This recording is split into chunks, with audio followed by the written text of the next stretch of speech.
I do want to get guys to the other side, and Bam Adebayo, the All-Star, returned to action last night after missing games 2 and 3 with that neck and shoulder injury. He had 15.7 rebounds, 1 assist in his return to play. But a look at some advanced stats really illustrates his impact. The Heat's net efficiency, much better with Bam on the court last night. Scottie, how healthy did Bam look to you? To me, he looked about 75%. When you're talking NBA Finals, you have to play 110%. And we have yet to see him be pretty much 100%. After he was injured in that first game, having to miss 2 games after that, he hasn't been at the level that he needs to be. And Jimmy Butler has raised his level of play. When you talk about playoff basketball, your play has to rise. And for the Miami Heat to be in this series right now, even with 1 win, it's really because of the will of Jimmy Butler. When Bam show up, this series will be a different series. But the Miami Heat right now are really in this series based on the will of Jimmy Butler. Bam, to me, has yet to raise his level of play up. And I think a lot of it is because of the injury that he took in Game 1. Yeah, no, Scottie, you're correct. And you know this as well as anybody. To take 2.5 games out, like you play in the first half, and then 2.5 games you're out of the NBA Finals, and now you're put back in a very intense situation. The game is moving extremely fast. I was actually impressed what he was able to do.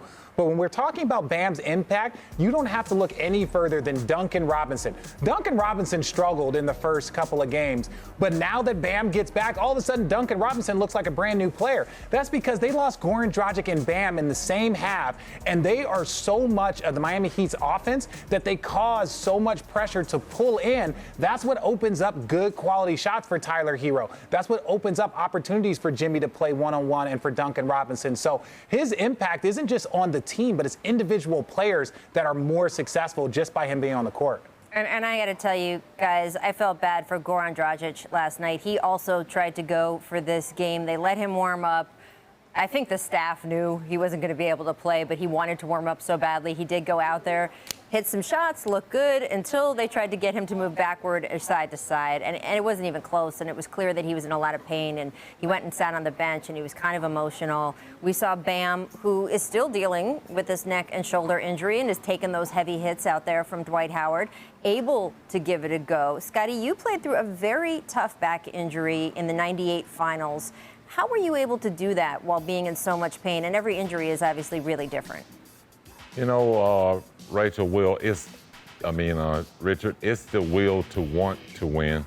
You know, I felt like that we had an advantage in that series. I knew that my impact of just being on the court was important for us. But physically, yeah, I could have sit back on the sideline and watch my team, you know, either struggle or win a title or lose, whatever the situation may be. But, you know, I take my hats off to these players today. It's a different game today.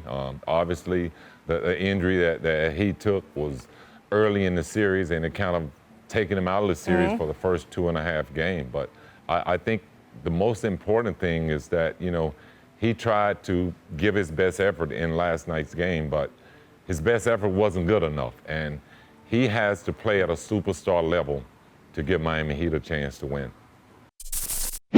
Thanks for watching ESPN on YouTube. For live streaming sports and premium content, subscribe to ESPN+.